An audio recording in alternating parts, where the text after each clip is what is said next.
Some scents feel like armor. Dylan Blue is the kind you choose, not the kind you hide behind. But in 2026, with blue fragrances everywhere, does this one still earn its place? Or has its moment in the sun finally passed it by? Let's break it down.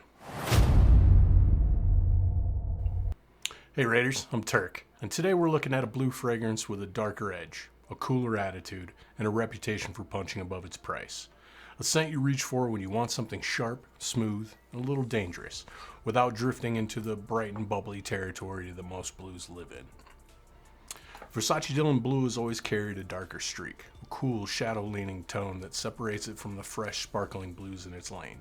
It doesn't shimmer, it cuts. It's fresh, but it has weight. It's clean, but there's attitude. There's a mineral snap here, almost metallic, like midnight air hitting warm skin. It's smooth without softness, polished without politeness. Some fragrances try to charm its way into the room. Dylan Blue doesn't bother. It walks in steady, quiet, and sure of itself. The modern gentleman's midnight armor. Some scents try to take over a space. Dylan Blue lets you own the space you're in. In 2016, Versace set out to reshape the blue fragrance, not by making it louder, but by giving it structure, a mineral backbone, a darker outline, a blue that wasn't just fresh, but cool, shadowed, and unmistakably Versace. Let's get into the scent. The opening strikes with a crisp, bright hit of grapefruit.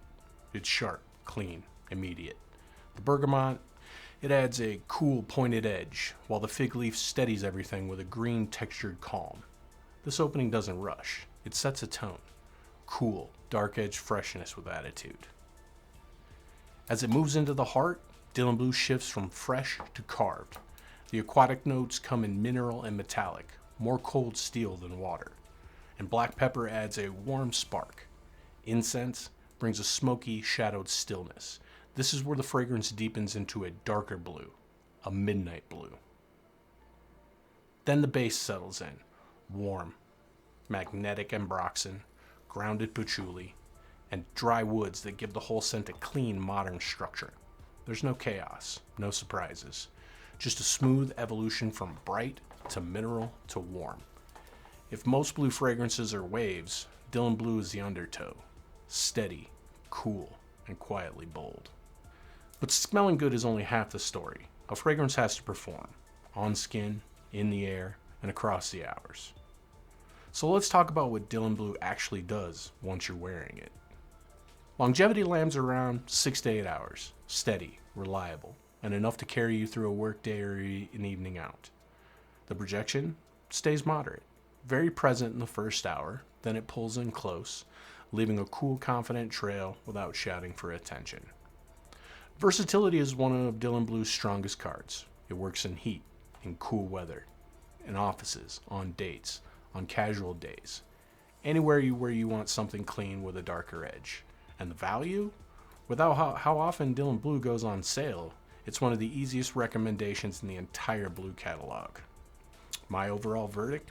You should buy it if you want a darker, more structured blue, or skip it if you prefer brighter or fresher styles. Versace Dylan Blue has never been a maybe for me. I've had this bottle, the tiniest one I think Versace makes, since day one. And even back then, it set the bar for every blue fragrance I picked up after it. There's something about the way it balances freshness with shadow, that mineral bite, that darker, almost smoky backbone. It felt different from everything else on the shelf. And to me, it wasn't just another blue.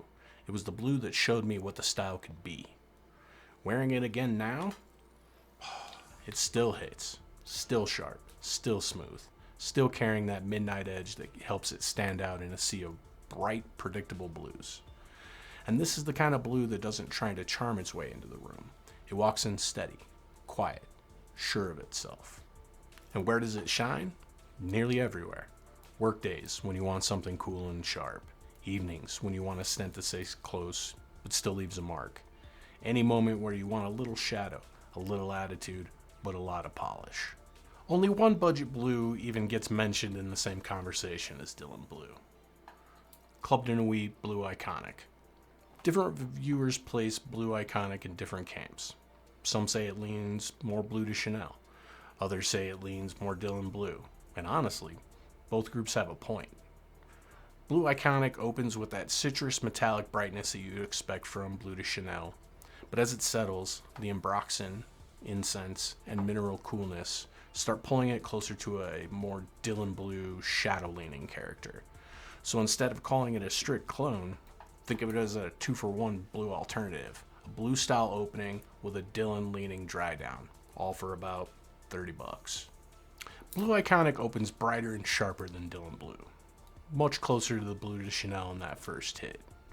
But if I had to place it, the opening leans maybe 75% Blue, 25% Dylan. But once it settles, that balance shifts.